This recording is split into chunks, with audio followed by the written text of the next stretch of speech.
Buenas tardes, hoy es miércoles 18 de junio del año 2025. Vamos a dar inicio a la reunión de esta tarde con la oración.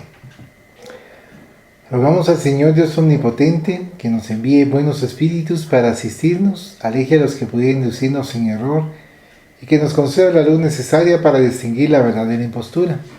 Apartar también a los espíritus malévolos, encarnados o desencarnados, que podrían intentar poner la discordia entre nosotros y desviarnos de la caridad y amor al prójimo. Si alguno pretendiese introducirse aquí, hacer que no encuentre acceso en el corazón de ninguno de nosotros.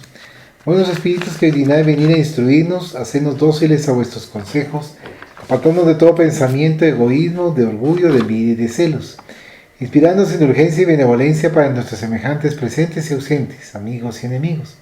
Haced, en fin, que en los sentimientos de que nos sentamos animados reconozcamos vuestra saludable influencia. Dad a los medios a quienes encarguéis de transmitirnos vuestras enseñanzas la conciencia de la santidad del mandato que les ha sido confiado y de la gravedad del acto que van a cumplir, con el fin de que tengan el fervor y acogimiento necesario.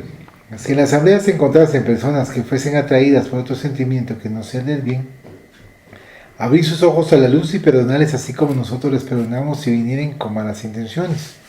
Pongamos especialmente al espíritu de Genaro Valladolid, nuestro guía espiritual, que nos asista y vele sobre nosotros. Que así sea.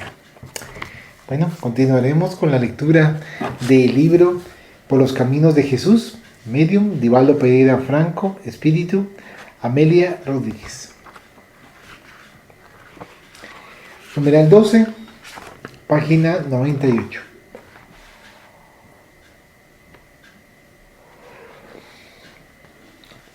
Título: Y lo expulsaron de allí.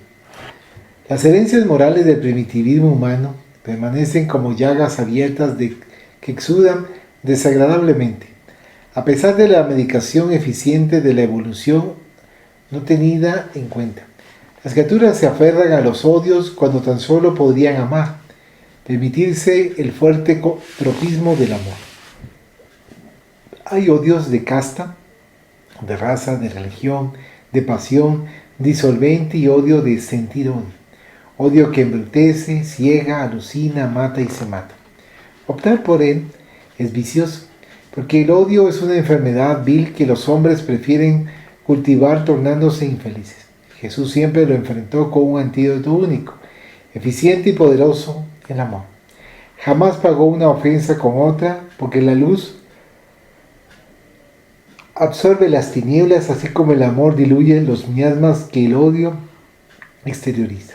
En el juego de las fuerzas, la del amor perseverante predomina por la vitalidad de que es portadora, modificando la onda vibratoria en la que se esparce y generando armonía. Por eso, Jesús permanece invencible a lo largo de los milenios. La primitiva Samaria había sido construida por Omri, un antiguo rey de Israel, alrededor del año 880 a.C., según la narración que figura en 1 Reyes 16, 21 al 28. El monte en el que está situado había sido comprado a Semer, de quien deriva el nombre de la ciudad, a fin de edificar allí la capital del reino del norte, con posterioridad a la muerte de Salomón, cuando el país fue dividido alrededor del año 922 a.C. Debido a su estratégica posición geográfica, sufrió varias invasiones y vicisitudes, especialmente por parte de Sargón II de Asiria, que la conquistó sin piedad en el año 721 a.C., tras cercarla durante 3 años, esclavizando parte de su población y enviándola a Media.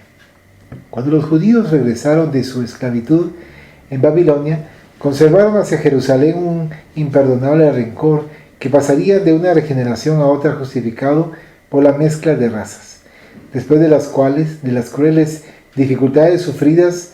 Séptimo Severo instaló en Samaria una colonia para veteranos, dejándola por largo tiempo en una posición subalterna.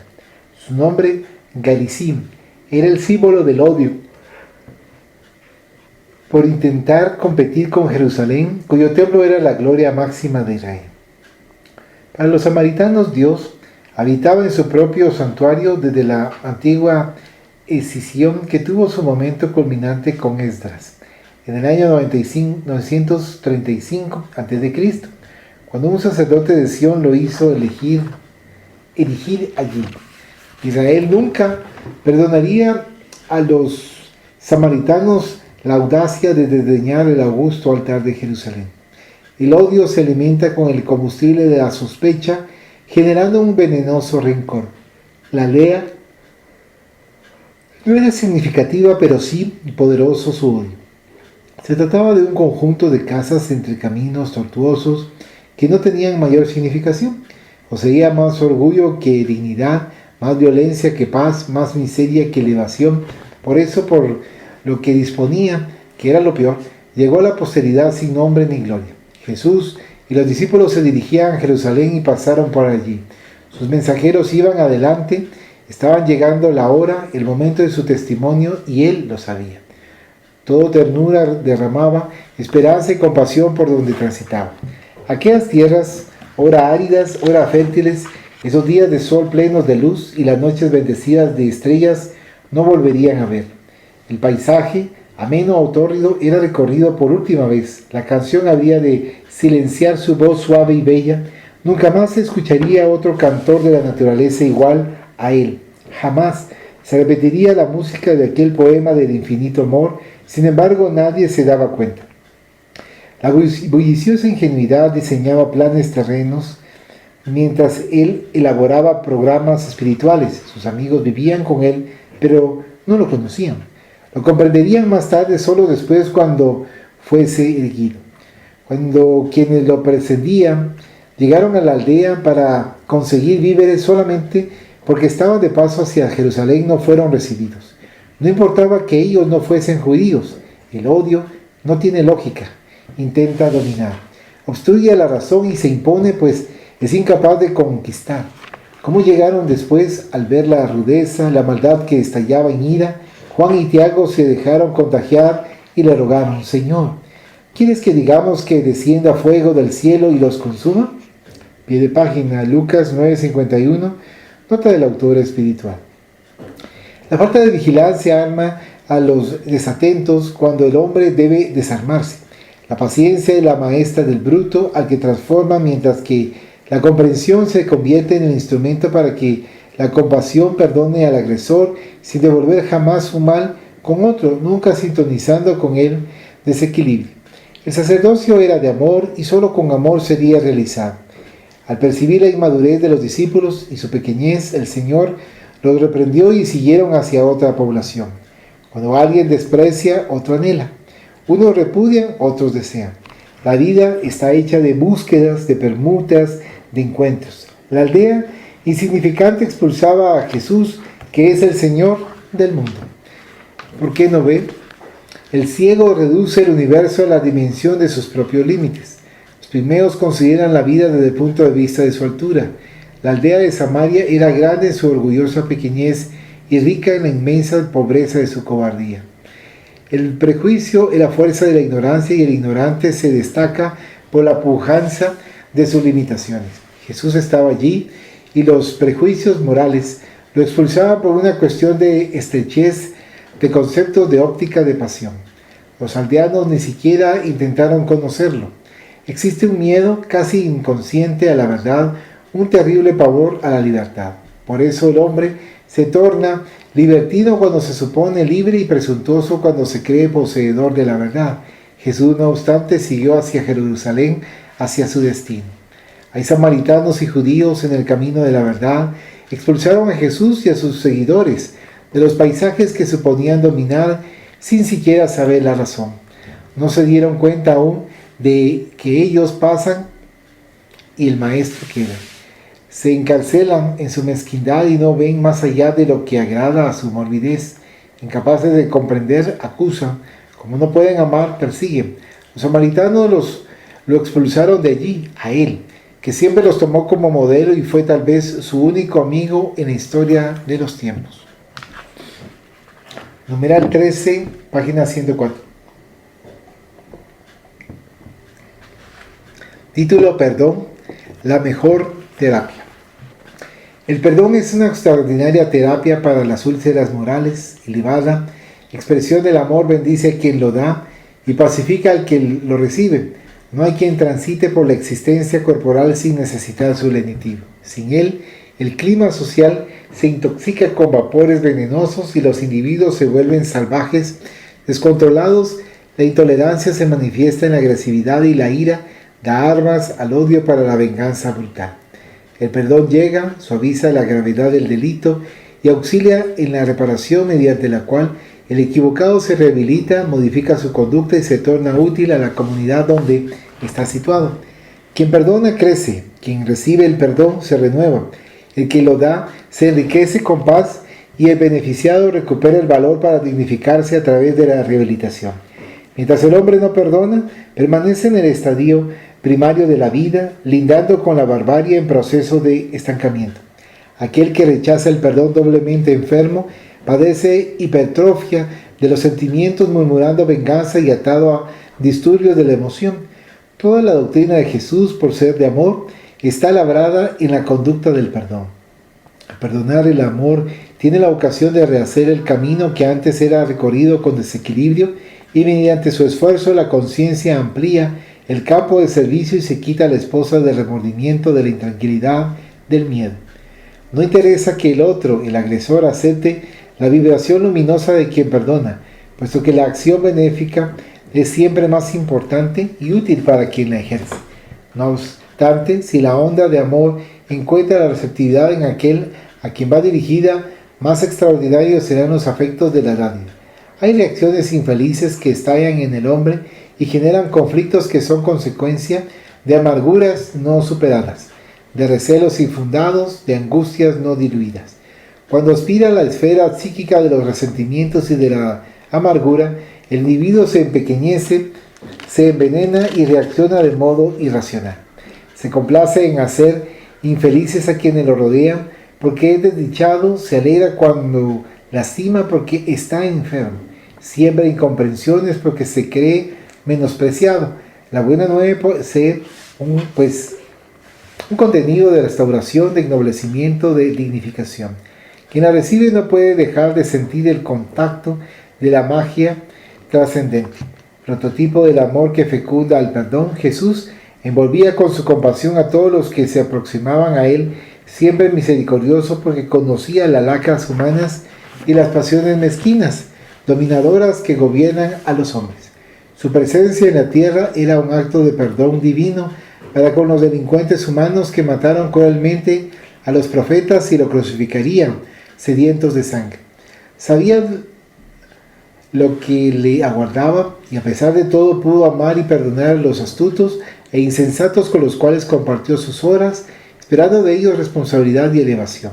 E incluso cuando fue abandonado y puesto en la cruz, prosiguió perdonando para retornar tras la noche de la muerte, a fin de hacer realidad la claridad del día de vida eterna. Las parábolas se escurrían de sus labios como perlas luminosas para adornar las almas inmersas en las sombras de la ignorancia. La Galilea querida, extendida entre el Mediterráneo y el Mar Muerto, iba quedando atrás, ya no habría retorno. La Judea astuta y perversa, pobre en emociones dignificantes, se convertiría en escenario para el gran testimonio, la inmolación. Las emboscadas preparadas por los enemigos del progreso no lo retienen. Él se libera con facilidad, aclarando que solamente los lobos caben en trampas para lobos. Los discursos de amor y esperanza llegan a las almas como onomatopeyas de la naturaleza para quedar impresos para siempre en los corazones. El reino de los cielos, narró su tierna y poderosa voz, es comparable a un rey que quiso ajustar cuentas con sus servidores. Pie de página, Mateo 18, 23 al 35. Todos fijaron su atención en él, en su mensaje de sabor ancestral. Habiendo comenzado a hacerlo, prosiguió con calma. Le presentaron a uno que le debía 10,000 talentos, pero como no tenía medios para pagar, su señor mandó que lo vendiesen a él, a su esposa, a sus hijos y a todas sus pertenencias, para que se le pagase la deuda. El servidor, postrado a sus pies, le suplicaba diciendo: Señor, ten un poco de paciencia y yo te pagaré todo. Entonces el Señor, movido a compasión, lo liberó y le perdonó la deuda. El débito era grande y la ley permitía que toda la familia respondiese por él, pudiendo ser vendida a fin de saldarlo. El endeudado, no obstante, pidió una nueva oportunidad, se prosternó y suplicó. La concesión fue hecha con una absoluta exhibición del pago, una gran deuda y un amplio gesto de perdón. Embelesados, los oyentes acompañaban el acontecimiento allí expuesto. El servidor, sin embargo, continuó con tranquilidad. Se encontró al salir con uno de sus compañeros que le debía 100 denarios y tomándolo de la garganta, mientras lo estrangulaba, decía: «Paga lo que me debes». El compañero se arrojó a sus pies y le rogó diciendo: «Ten un poco de paciencia, yo te lo pagaré todo». Pero el otro no quiso escucharlo, sino que fue y lo mandó a la cárcel hasta que pagase lo que le debía. La maldad es una enfermedad cruel. La intolerancia deriva de ella en la condición de hija espuria. La deuda era pequeña y la ganancia grande. El deudor, al que se le había perdonado una gran suma, no obtuvo misericordia de quien le debía una cantidad insignificante. La falta de compasión enloquece y degrada, mientras que el perdón cura y santifica. Los otros servidores, añadió suavemente, sus compañeros, viendo lo que pasaba, fueron sumamente afligidos a informar a su señor todo lo que había sucedido. Entonces el Señor llamó a su presencia a aquel servidor y le dijo: «Siervo malvado, yo te perdoné todo lo que me debías porque me lo pediste. ¿No era tu deber desde entonces tener piedad de tu compañero como yo la tuve de ti?» Y el Señor, encolerizado, lo entregó a los verdugos hasta que le pagase todo lo que le debía. La lección de justicia marcha junto a la enseñanza del amor. Negándose el amor, el hombre cae en la ley y sufre sus efectos, pues solamente el amor posee el bálsamo para todas las heridas. Perdonado, no quiso perdonar. Amado, se negó a amar.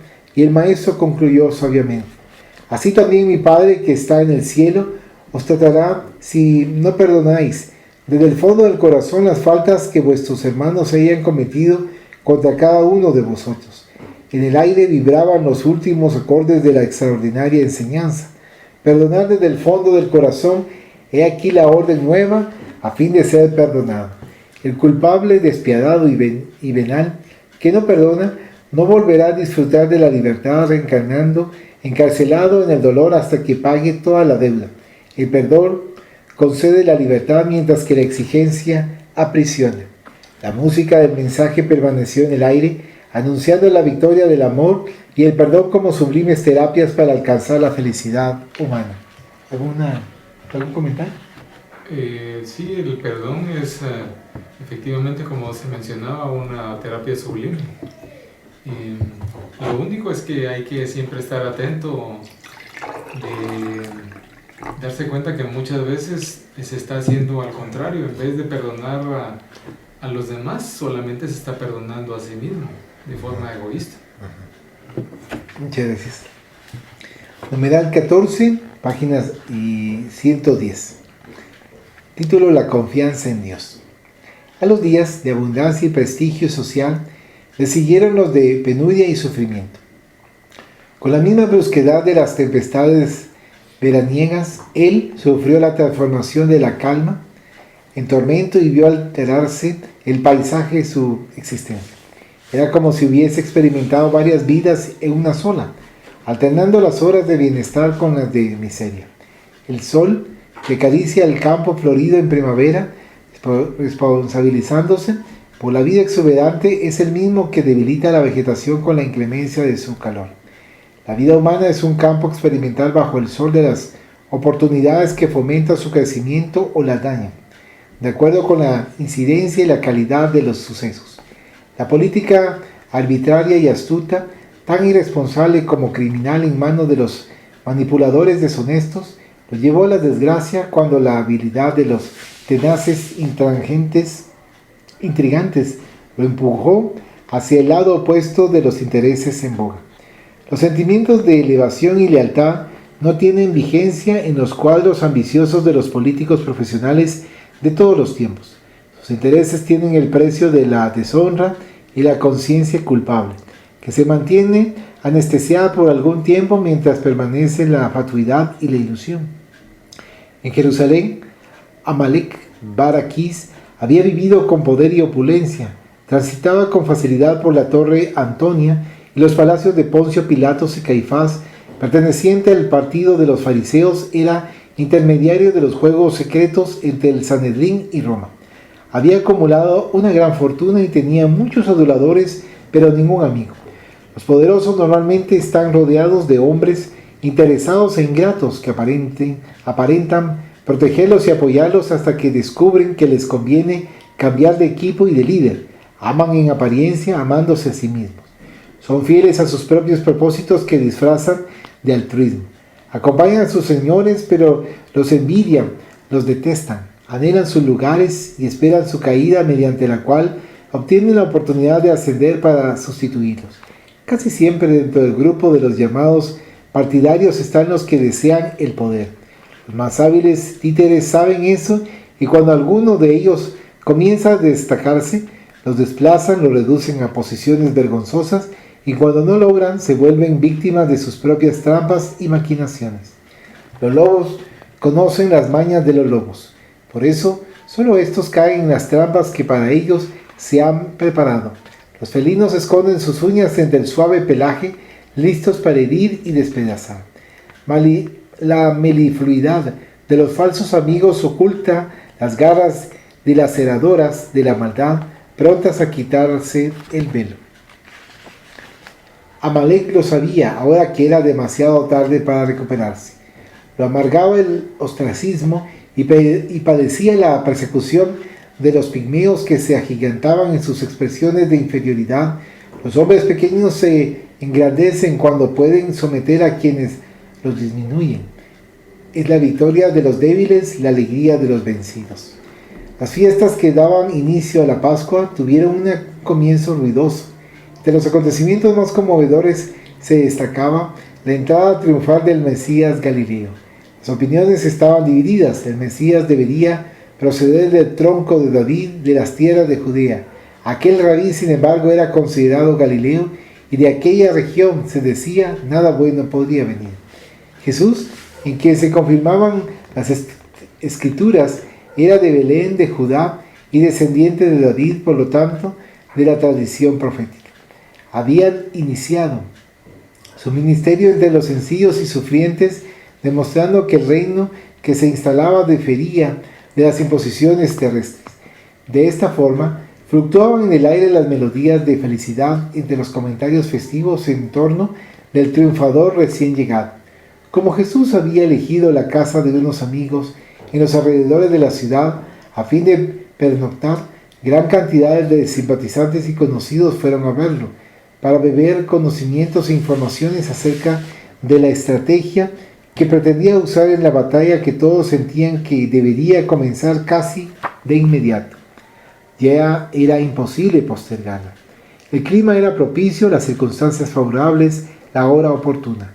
Por más que el maestro se refiriese a Dios, los amigos en su pensamiento lo confundían con las ideas preconcebidas de los laureles humanos. Los individuos prefieren entender lo que oyen conforme les place, de acuerdo con los deseos que abrigan. Cuando la movilización de los visitantes disminuyó, Amalek bar Aquís, que también se había insinuado entre los circunstantes, se aproximó al Señor en un momento en que se encontraba solo y se manifestó. Había oído hablar del rabí y se fascinó con las informaciones que le llegaron a su respecto. Lo vio triunfante y registró la profunda melancolía que surcaba su rostro. Lo notó indiferente ante las ofrendas y entusiasmo general sin traslucir la menor alegría. Había sido esta última razón lo que lo llevó allí. Como sufría, podía identificar el sufrimiento con facilidad con una sola mirada. El maestro lo conmovió, lo atrajo con su magnetismo fuerte y diáfano. Sin más circunloquios, comprendiendo la escasez de tiempo y su propia urgencia, fue directo al tema de la entrevista y preguntó: «Yo sé que sois de Dios, puesto que difiereis de todos los hombres que jamás conocí. Cargo un pesado fardo de aflicciones y necesito oíros. Tenedme paciencia y ayudadme. ¿Cómo debe conducirse, en vuestra opinión, el hombre despojado de sus derechos y propiedades como si fuese un cadáver bajo las garras de buitres famélicos? Manteniendo la confianza ilimitada en Dios. Y cuando ha sido juzgado arbitrariamente, traicionado por sus amigos y relegado al olvido de aquellos que inclusive le daban lo que tienen y lo que son, respuesta, confiando con perseverancia en la justicia de Dios. Y si los sufrimientos experimentados se suma a la deserción de la familia que huyó de la solidaridad y del deber sagrado del hogar, respuesta, aguardando en Dios y en su paternidad.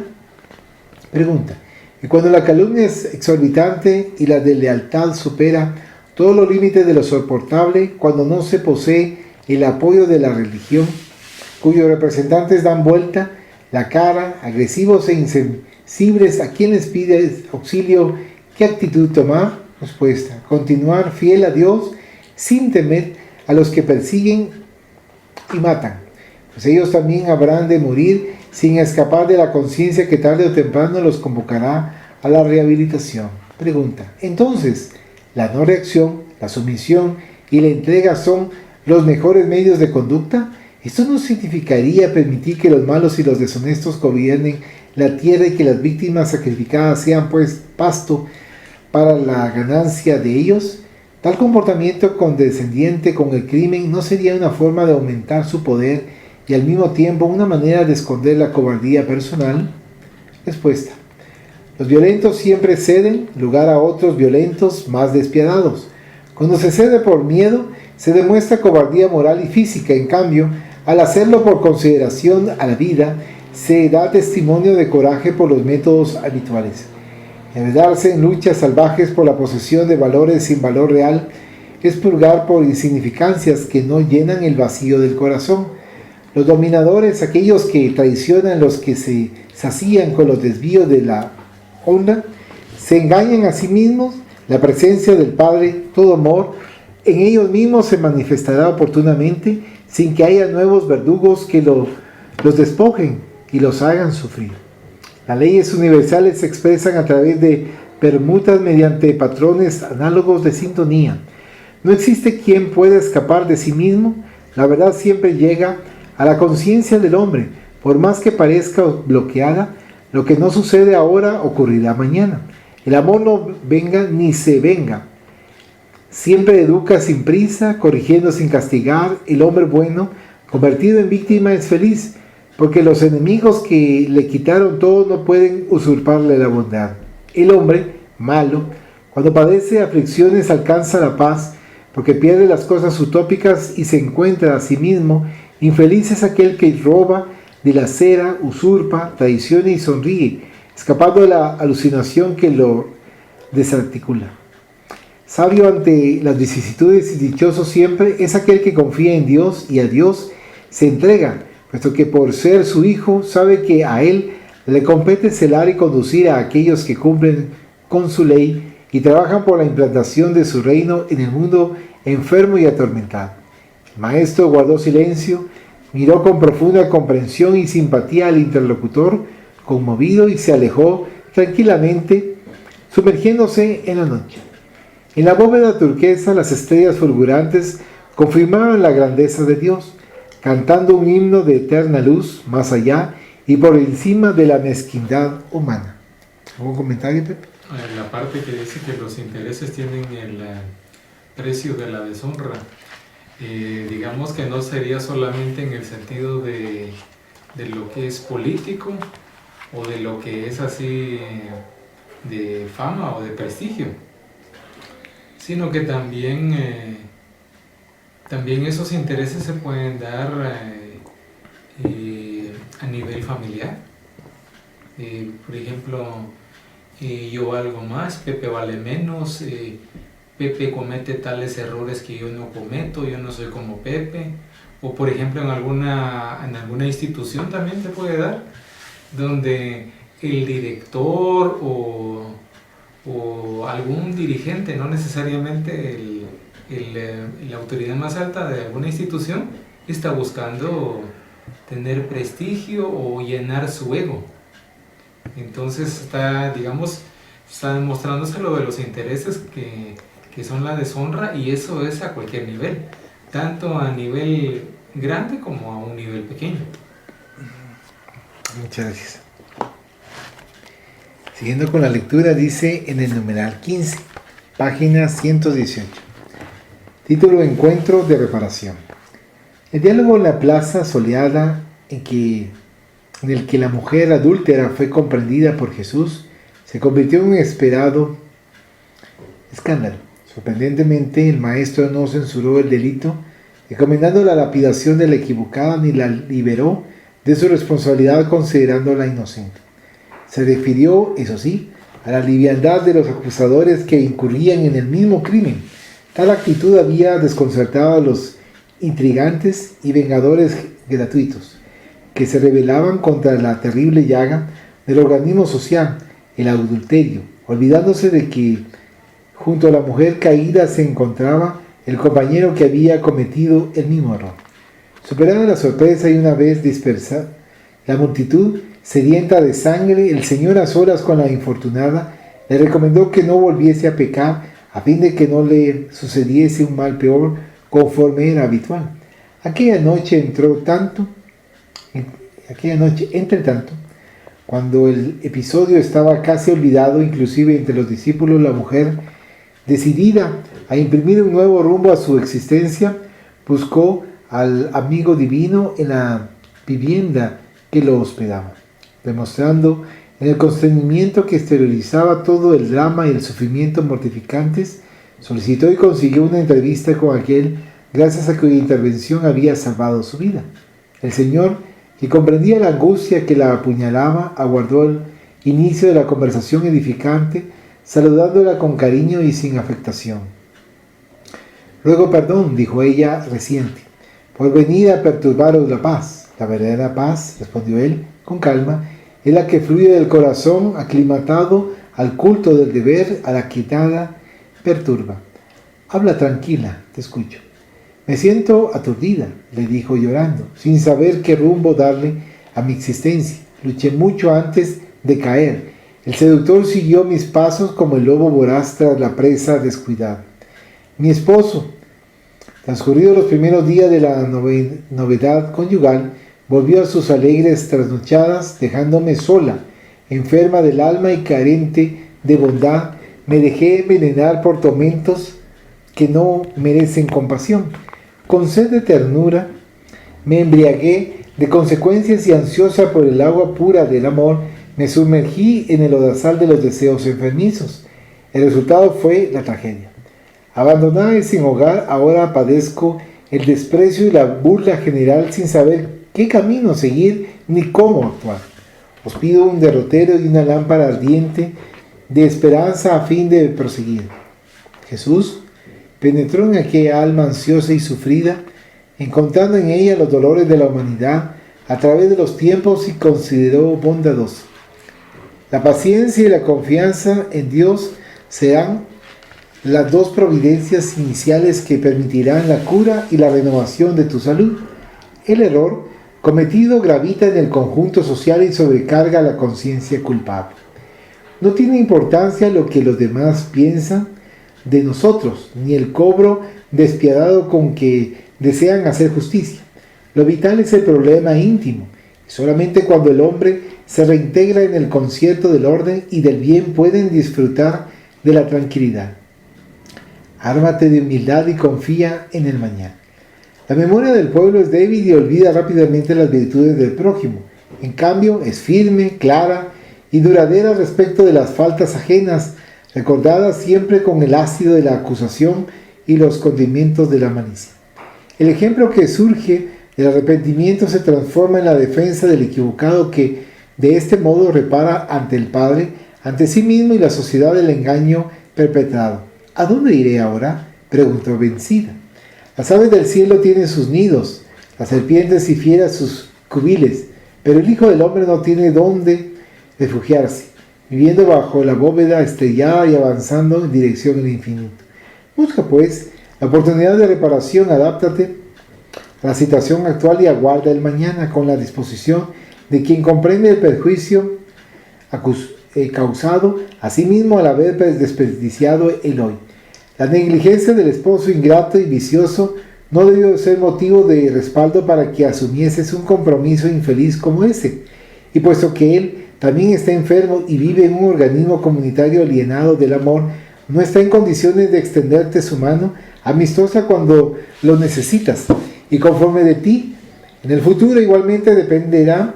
La vida está hecha de permutas que facilita la felicidad para todos y sin cuyo concurso se hace más difícil. Continúa pues renovada por la certeza del triunfo, pues todo aquel que se levanta de la caída encuentra en la fe y en la lucha el apoyo necesario para sostenerse. El Padre Creador no desampara a ninguno de sus hijos y vela con dedicación por todos ellos. Se hizo un silencio profundo y conmovedor y fue la mujer quien lo rompió al rogarle: permitidme seguiros en mi pequeñez y dadme vuestra bendición. Jesús envolvió a la sufriente en una onda de ternura sin igual y levantándola, puesto que se había postrado conmovida a sus pies, concluyó: ve, hija mía, y no sufras más. Aquellos que se arrepienten y buscan una oportunidad para redimirse, la encuentran. Siempre hay un lugar en el rebaño del amor para las ovejas que vuelven y desean avanzar. Donde quiera que vayas, yo estaré contigo, y la luz de la verdad en la antorcha del bien brillará adelante, iluminando tu camino. En el cielo silencioso, la sinfonía de los astros irradiaba su fulgurante luz, señalando el futuro. 10 años después, en la ciudad de Tiro, una casa humilde de aspecto y rica en amor, recibía peregrinos cansados y enfermos que no tenían a nadie. Una mujer que llevaba en su desgastado rostro los vestigios de una gran belleza, ahora en decadencia, reunía allí a los infelices, limpiaba sus llagas y les hablaba de Jesús. Por esa causa era muy querida y respetada por todos. En un atardecer ameno llegó, traído por manos piadosas, un hombre ulcerado, en extrema penuria, agobiado bajo el fardo de 1000 vicisitudes. Recogido con cariño, sus llagas fueron lavadas y aliviadas con ungüentos medicamentosos y recibió un caldo reconfortante de manos de la caridad.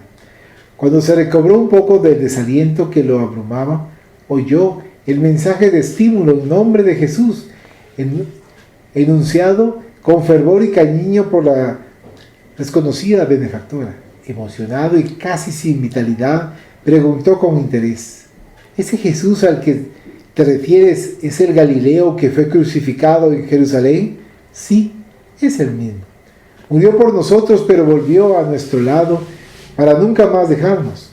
Y tú lo conociste para tener la certeza de que sus enseñanzas son verdaderas. Sí, lo conocí en cierta oportunidad cuando él me salvó. Yo también tuve el honor de conocerlo, respondió el moribundo, casi sin fuerzas, pero no supe beneficiarme. A ti te salvó, pero yo, egoísta y malo, lo detesté, alejándome de su presencia, confundido y amargado. ¿Qué te hizo él para que huyeses ofendido? Salvó a mi mujer, que había cometido adulterio contra mí, y no me concedió una palabra, siquiera, de consuelo. No pude comprenderlo aquella vez. Abandoné a mi compañera, a quien hiciera tan infeliz con mis vicios, y me envenené de dolor. Pasados los años y habiendo despertado a la verdad, la he buscado en vano por todas partes, hasta que la enfermedad devoró mi cuerpo, y aquí estoy. Embargada por las emociones desenfrenadas en aquel momento, la mujer recordó la plaza, el diálogo, la noche, con el maestro una década antes, y reconoció al compañero del pasado sin decirle nada, lo tomó de la mano suavemente y lo consoló. El arrepentimiento del error, la confianza en Dios y la paciencia son los primeros pasos hacia la reparación de cualquier delito. Dios es amor, y por eso mismo Jesús nunca está lejos de aquellos que lo quieren y lo buscan. Ahora duerme en paz, mientras yo velo, pues nosotros dos ya lo hemos encontrado. ¿Algún comentario? Siento que es bastante importante esto del encuentro, de los encuentros y la reparación, porque muchas veces se tiene la oportunidad, tenemos la oportunidad de reparar errores que hemos cometido y no lo aprovechamos. En la mayoría de los casos no lo aprovechamos y en vez de, por ejemplo, se da el acercamiento, en vez de reparar todas las estupideces que hemos hecho en el pasado, lo que venimos es a seguir metiendo cizaña, a seguir queriendo dividir y seguir queriendo provocar. En vez de aprovechar esas oportunidades que se nos dan y que son, digamos, momentos en los que podemos, ahí sí que literalmente retomar nuestro rumbo. Es una situación en la que es tan normal que no se aprovechen esas oportunidades que cuando alguien se pone a decirlo se le mira como que, puchica, eso que está hablando está loco. ¿Sabe qué es lo que tiene? Locura se está diciendo. Porque muchas veces también lo que influye es el hecho del orgullo, ¿no? ¿Cómo me va a decir Pepe a mí estas cosas? No, hombre, si Pepe, ¿él qué va a saber si tiene tanta oscuridad en sus actitudes, en su comportamiento y cómo tendrá la conciencia? No. Entonces, sin embargo, esas oportunidades hay que aprovecharlas. Y si alguien que me cae mal me está diciendo las cosas, realmente, en mi caso, yo lo que pienso es qué bueno que estoy sabiéndolo. Qué bueno que estoy teniendo la posibilidad de poder tener la manera de darme cuenta de algo de lo que no me hubiera dado cuenta. Y no importa que me lo está diciendo, por ejemplo, como Pepe me cae mal, ¿no? Porque cómo es Pepe. Pero él me dijo en la situación en la que yo estaba, bueno, pues en el caso mío yo aprovecharía. Solamente. Gracias. Continuando con la lectura, en numeral 16, página 126, el arte de orar. Las emociones de felicidad aún no se habían disipado totalmente. Permanecían en las mentes y los corazones la empatía que se había apoderado de todos desde la mañana cuando el rabí, atendiendo a la solicitud de los amigos dedicados, les enseñara a orar. Las dulces vibraciones de la plegaria sintética que expresaba todos los deseos y las necesidades del hombre ante el Padre Creador les ofrecían un clima psíquico de renovación y entusiasmo que jamás desaparecería de aquellos sentimientos afectuosos. Fue con esa sensibilidad interior que por la noche, bajo un cielo coronado de estrellas de dorado fulgor, los discípulos se acercaron al maestro que meditaba y como el silencio entrecortado por los armoniosos sonidos de la naturaleza lo permitía, le pidieron que profundizase las explicaciones acerca de la oración dominical que él estableciera como un código de ternura y respeto para con Dios, a fin de que pudiesen penetrar mejor en las realidades trascendentes de la vida. El amigo divino escuchó los requerimientos del afecto y sin demora explicó: la oración es ante todo una actitud mental de la criatura para con su Creador. En ella deben manifestarse las reales necesidades del alma, en una expresión de confianza y cariño, abriéndose, desnudándose y al mismo tiempo permaneciendo receptiva a la respuesta de la sabiduría excelsa.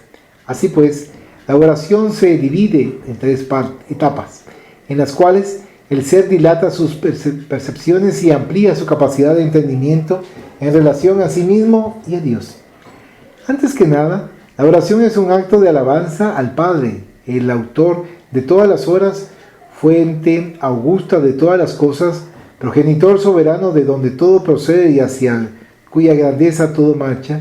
La alabanza es una expresión de cariño y reconocimiento que debe fluir del ser, a fin de producir una sintonía a través de la cual transiten los sentimientos de exaltación del bien para abrirse en un ruego en favor de las legítimas necesidades, aquellas que son indispensables para una existencia feliz y correcta en el mundo, cuya transitoriedad constituye por sí misma una advertencia y una invitación a la humanidad, a la humildad.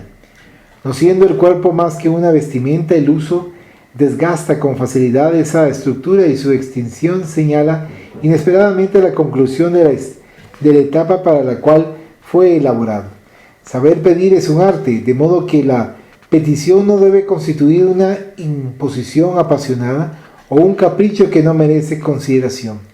Finalmente, la plegaria debe revestirse con la emoción de la confianza y el reconocimiento en una postura a través de la cual, una vez encaminado el pedido, su concesión dependerá de valores que no pueden ser conocidos por el solicitante y su respuesta, cualquiera que sea, se aceptará con alegría. A uno capacitado para saber lo que le conviene para su crecimiento espiritual, su felicidad real, el hombre solicita lo que le parece más importante. No obstante, solo el Padre sabe lo que es más valioso para el Hijo que está adquiriendo experiencia. Debido a esa realidad, Él no siempre concede lo que se le pide y conforme se quiere, sino aquello que puede contribuir al bien legítimo del ser. Hizo un significativo silencio mientras vibraban las melodías siderales en los oyentes atentos. Jerusalén lentamente apagaba sus lámparas que, vistas de lo alto del monte donde él y los suyos se encontraban, anunciaban el reposo de la ciudad gracias al avance de las horas. Empero, procurando fijar indeleblemente en los discípulos humildes la sabiduría en torno del arte de orar, Jesús concluyó: la oración debe revestirse pues de estos tres actos consecutivos: alabar, pedir y agradecer confiando. No es por mucho hablar, por las características del pedido o por las palabras con que se revisten las ideas que la oración adquiere valor. Antes bien, es por la entereza del contenido y por el sentimiento que lo acompaña que alcanza más fácilmente los divinos oídos y al mismo tiempo conduce de regreso a la respuesta celeste. Un recogimiento pleno de unción y emotividad se apoderó de todos, y el maestro, sintiendo las palpitaciones del rebaño sumiso, los invitó con gentileza: vayamos a Betania. Nuestros amigos Lázaro, María y Marta cuentan con nosotros cuanto antes. Ahora debemos partir. ¿Algún comentario? Esto del arte de orar es muy importante. Podemos darnos cuenta, por ejemplo, de que cuando se hace la oración, tiene que ser una oración que incluya todo lo que se necesita, que sea clara, que sea entendible. Y también nos podemos dar cuenta de que hay ciertas situaciones que no son convenientes en la oración. Una oración que sea demasiado larga es como cuando se hace una conferencia muy larga. Lo que sucede en una conferencia muy larga es que se pierde la concentración y se pierde el interés de los que están asistiendo a la conferencia. Me viene a la mente al conferencista, no me acuerdo si era Julio Carvalho, brasileño, que él tenía el método de hacer dinámicas en las conferencias para mantener digamos, a los que asisten así atentos, así, digamos, entusiasmados con la conferencia. Pero eso no se puede hacer en una oración. En una oración no se pueden estar haciendo dinámicas de digamos, mantener la atención. Una oración es distinta. En una oración lo que se necesita es el recogimiento. Entonces, por lo tanto, considero yo que hay que tener cuidado cuando una oración es demasiado larga, que lo único que vamos a generar es desinterés y apatía por parte de los que están asistiendo. Y un ejemplo, yo considero que es un ejemplo mal entendido. O sea, no el ejemplo, sino que la oración que está en la colección de oraciones, la colección de oraciones que está en el libro del Evangelio según el Espiritismo. Hay una oración que es la oración dominical, pero la oración dominical sabemos nosotros que no dura mucho, no dura más de 5 minutos. Tal vez decir que dura 2 minutos es decir demasiado. Sin embargo, hay unas partes en la forma en que está desglosada la oración, entre comillas, la oración dominical en esta colección de oraciones del Evangelio según el Espiritismo, que da más la impresión de que es una enseñanza más que una oración, porque es demasiado larga. Entonces, pero sin embargo, yo fui testigo y consciente de que médiums y directores de escuelas se pusieron a hacer esa oración y la gente se empezaba a quedar con sueño, o incluso hubo quienes se quedaron dormidos, es que era una oración demasiado larga.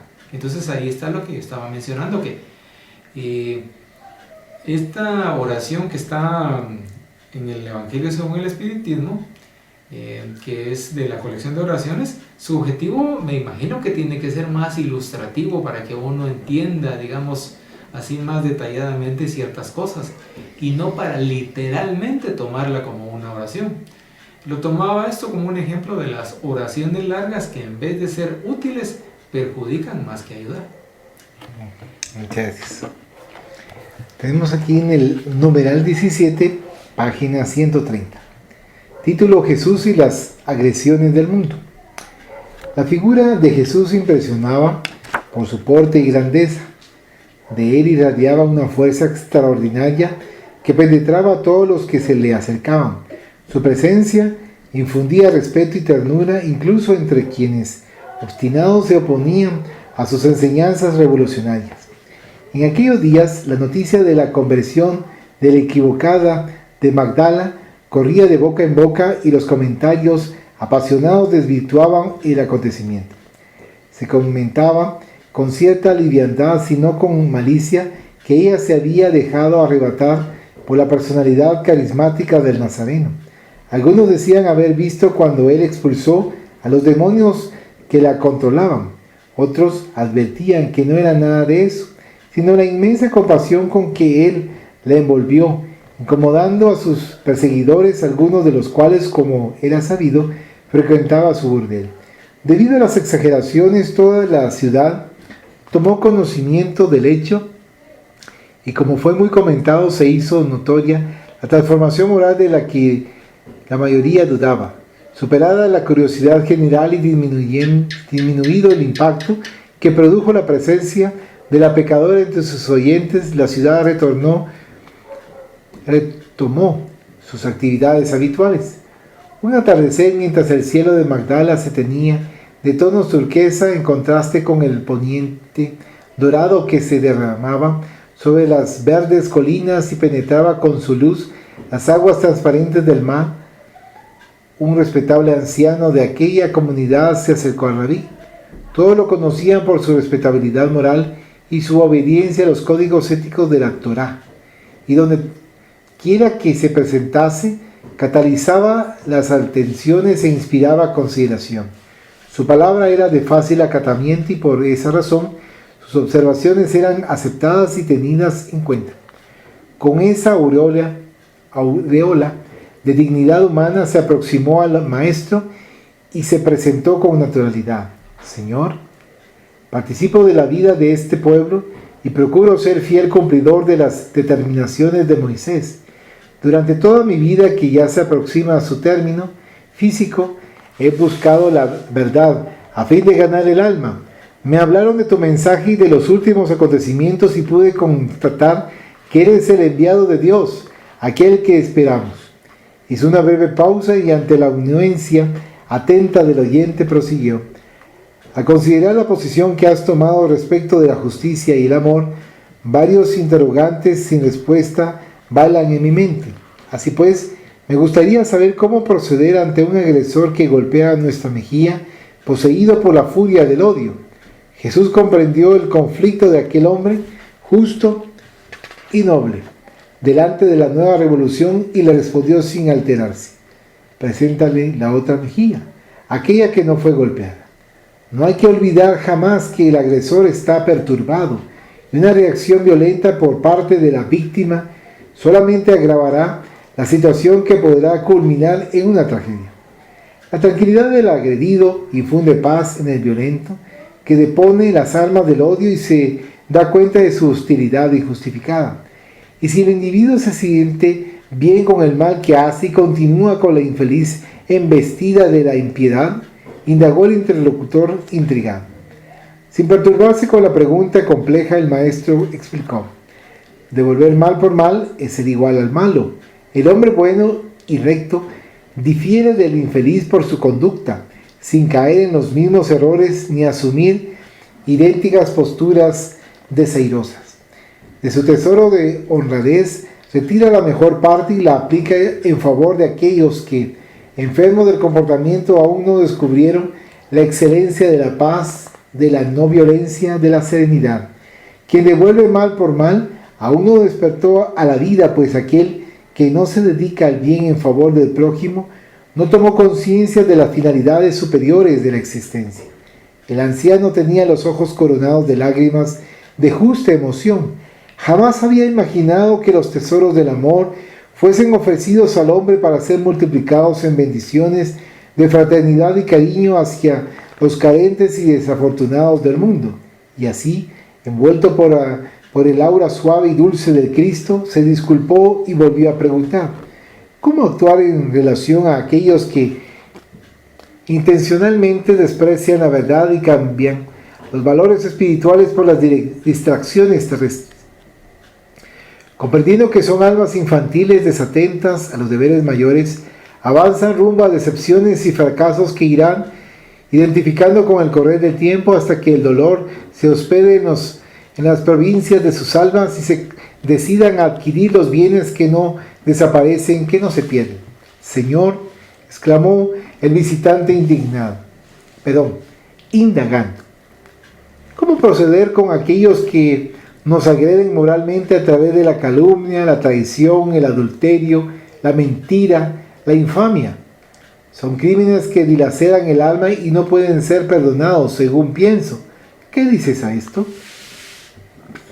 El amigo de los desventurados penetró con su mirada transparente los ojos ansiosos del interlocutor sincero y explicó: todos aquellos que nos apuñalan moralmente nos tienen miedo, nos envidian, nos detestan. La culpa es nuestra porque aún no conseguimos inspirarles amor. Cuando nuestro amor alivie las enfermedades graves y peligrosas del sentimiento, ellos se quedarán tranquilos a nuestro lado y nos verán con otra óptica, percibiendo nuestra realidad íntima que es de origen divino. Ulcerados interiormente, exteriorizan sus tormentos, llegando a su prójimo con una fría seguridad de destrucción, aún más que a los otros, que son agresores físicos circunstanciales. Debemos encararlos como a necesitados de compasión y tolerancia. Nuestro amor logrará mostrarles la otra cara de la vida, y ellos despertarán tarde o temprano al culto de la solidaridad y al deber. Respetarán a su hermano y cooperarán incluso con aquellos por los cuales no sienten simpatía ni aprecio. Estamos en el mundo para que haya paz y salud, indispensables para la felicidad.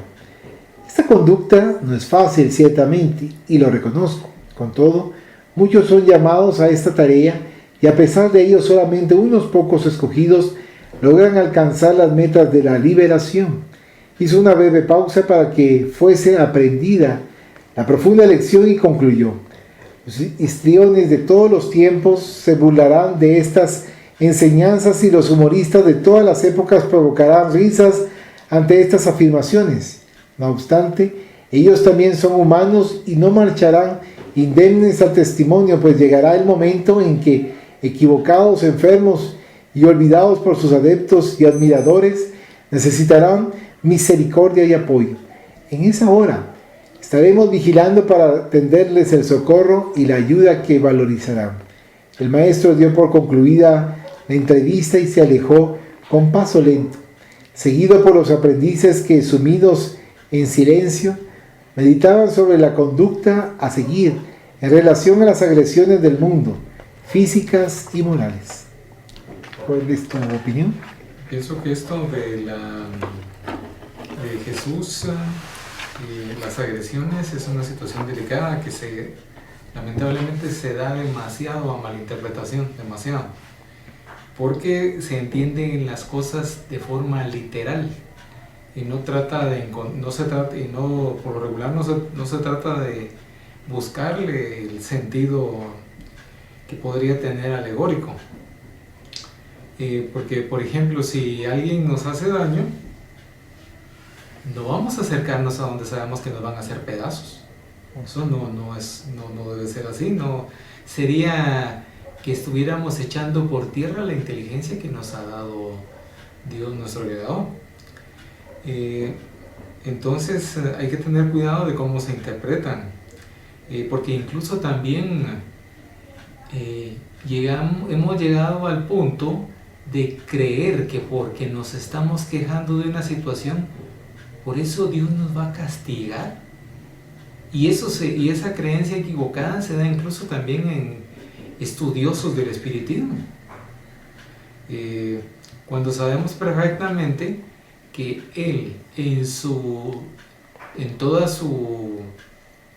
ahí sí que literalmente en todo lo infinito, en su infinito amor y todo lo infinito que Él tiene, como un padre a su hijo, sabe perfectamente que en la situación de niñez que estamos nosotros, en el sentido de nuestra evolución, o en mi evolución, para no estar metiendo a los demás, quienes están en mi evolución, estamos en un periodo de niñez, en el sentido de que todavía no hemos alcanzado el grado de estar ya en la bondad y no tener ni un solo malo pensamiento. Entonces considero yo que hay que tener cuidado. Y también se estaba mencionando la injuria, la calumnia y la infamia. Y es increíble ver cómo tal cantidad estamos acostumbrados a ser cínicos. Estamos injuriando, calumniando, estamos hablando mal, estamos además de hablando mal, agregando cosas que no fueron así. De ahí viene el perjudicado y lógicamente se entera de que fuimos nosotros, nos va a alegar. Va a decir, mira Pepe, mira lo que me hiciste. Vengo yo y le digo, Dios me va a juzgar. Estoy siendo un cínico. En vez de ponerme a reflexionar, pucha, que para qué lo sigo haciendo pedazos. Solamente. Muchas gracias. Vamos a finalizar acá entonces con la oración final. Agradecemos a los buenos espíritus que han querido venir a comunicarse con nosotros y le rogamos que nos ayuden a poner en práctica las instrucciones que nos han dado y que hagan que al salir de aquí cada uno de nosotros se sienta fortificado en la práctica del bien y del amor al prójimo. Deseamos igualmente que esas instrucciones sean provechosas a los espíritus que sufren, ignorantes o viciosos que hayan asistido a esta reunión y sobre los cuales imploramos la misericordia de Dios. Que así sea.